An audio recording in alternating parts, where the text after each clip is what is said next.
बिहार के बाद उत्तर प्रदेश विधानसभा चुनाव में ऑल इंडिया मजलिस इत्तेहादुल मुस्लिमीन के गठबंधन पर चर्चा शुरू। प्रदेश अध्यक्ष शौकत आलम ने किया प्रेस कॉन्फ्रेंस। बिहार के ऑल इंडिया मजलिस इत्तेहादुल मुस्लिमीन के नवनिर्वाचित जोकी विधानसभा के विधायक को मिली धमकी, घर में घुसकर परिवार के साथ बदसलूकी का मामला। बिहार के वैशाली में गुलनाज दुष्कर्म मामले में ऑल इंडिया मजलिस इत्तेहादुल मुस्लिमीन के बिहार टीम ने इंसाफ के लिए उठाए आवाज। बिहार सरकार और पुलिस पर साधा निशाना। पोचा धामन के ऑल इंडिया मजलिस इत्तेहादुल मुस्लिमीन के नवनिर्वाचित विधायक इजहार आजमी ने किया गाछपारा में अग्नि पीड़ित परिवारों से मुलाकात, तत्काल अपने तरफ से किया आर्थिक मदद। बहादुरगंज विधानसभा के ऑल इंडिया मजलिस इत्तेहादुल मुस्लिमीन से लोगों की उम्मीद। जीत के बाद एमआईएम विधायक अंजार नेमी लगातार क्षेत्र के दौरे पर। बिहार विधानसभा चुनाव के बाद उत्तर प्रदेश विधानसभा चुनाव में ऑल इंडिया मजलिस इत्तेहादुल मुस्लिमीन के गठबंधन पर चर्चा शुरू है। वहीं प्रदेश अध्यक्ष शौकत आलम ने खासतौर पर मीडिया से बातचीत करते हुए कहा कि इस बार जो है कोई भी सेकुलर पार्टी जो बीजेपी से अलग हो उनसे गठबंधन करने के लिए तैयार है। साथ ही साथ उन्होंने बीएसपी के बारे में भी कहा कि जिस तरह से बिहार में बहुजन समाजवादी पार्टी गठबंधन में थी, इस तरह से हो सकती है कि बीएसपी अगर गठबंधन करे तो ऑल इंडिया मजलिस इत्तेहादुल मुस्लिमीन वहाँ पर भी सोचेगी। ऑल इंडिया मजलिस इत्तेहादुल मुस्लिमीन के द्वारा अभी बिहार विधानसभा चुनाव के बाद उत्तर प्रदेश विधानसभा चुनाव पर नजरें टिकी हुई है और खास तौर पर गठबंधन पर चर्चा सुर्खियों में बना है। आज की पहली और बड़ी खबर आपको हम बता रहे हैं। बिहार के नवनिर्वाचित ऑल इंडिया मजलिस इत्तेहादुल मुस्लिमीन के जोकी विधानसभा के विधायक शाहनवाज आलम को धमकी मिला है और साथ ही साथ उनके परिवारों के साथ बदसलूकी का मामला सामने आया है। आपको बताते चलें कि इस वक्त बिहार विधानसभा चुनाव में ऑल इंडिया मजलिस इत्तेहादुल मुस्लिमीन के नवनिर्वाचित विधायक शाहनवाज जो कि विधानसभा से और उनके भाई राजद से वहां पर चुनाव लड़े थे, जो हार चुके हैं।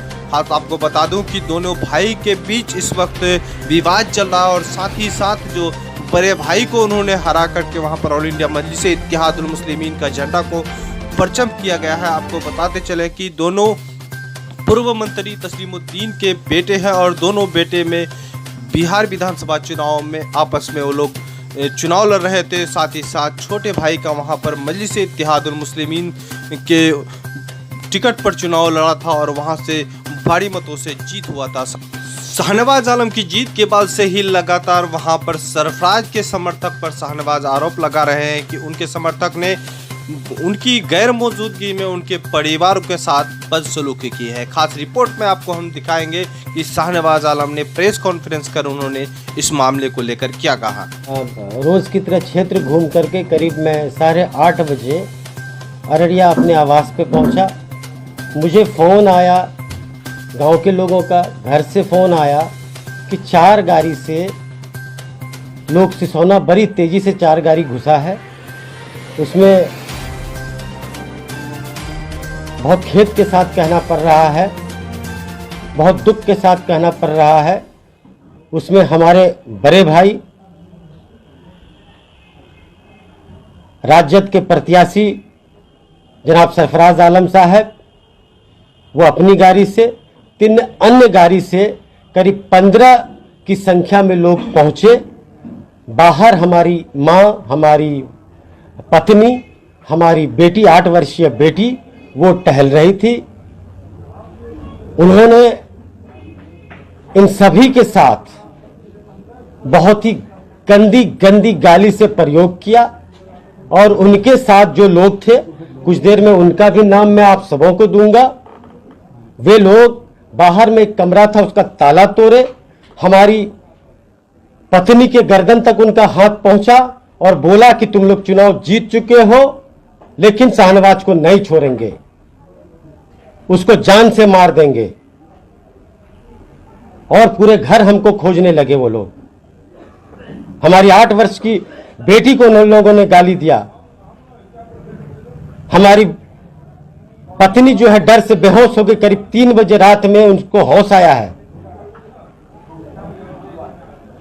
जब उन लोगों को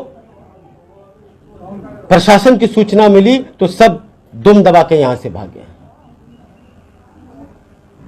उसके बाद उसकी सूचना हमने एसपी साहब को दी, डीएसपी साहब को दी, डीएम साहब को दी, जो कि 8 थाना को दी।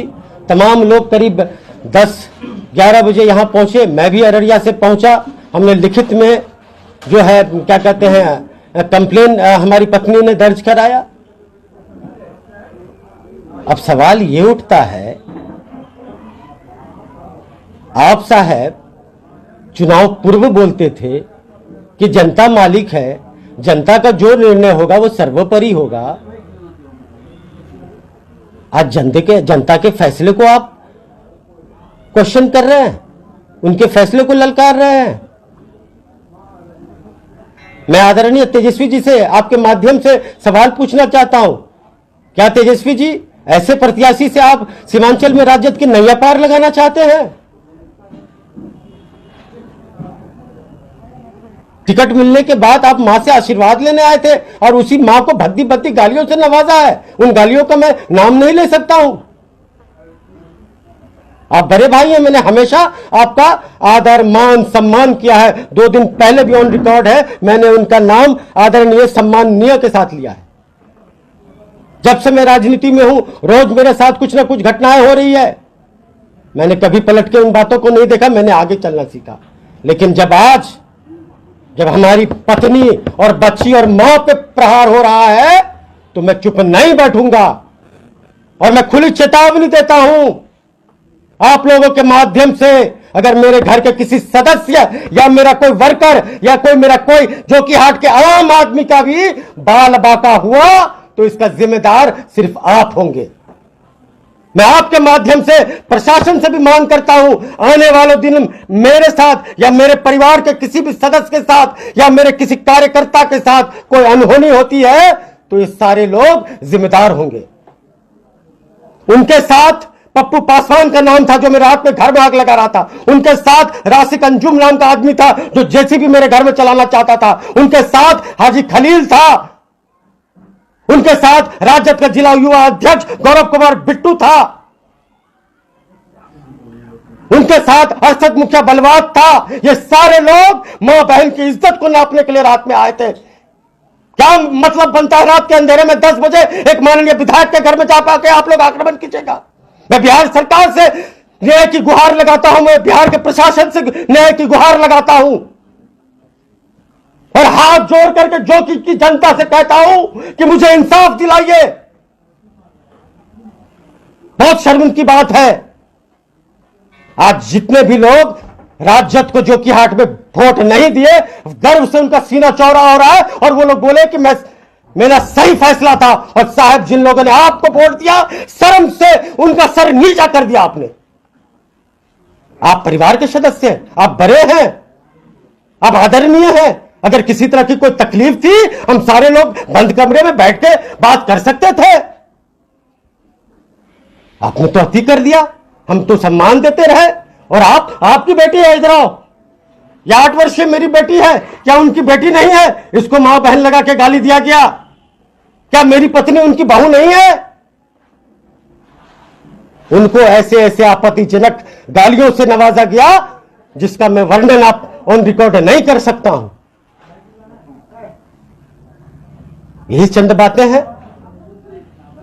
मुझे उम्मीद है प्रशासन इस बात को संज्ञान में लेगी, जो कि हाट के मतदाता इस बात को संज्ञान में लेगी और हमें इंसाफ मिलेगा। और मैं साथ ही साथ प्रशासन से यह अपील करता हूं, गुजारिश करता हूं, जो लोग भी थे 24 घंटे में उनकी और उनकी गाड़ी के साथ गिरफ्तारी हो।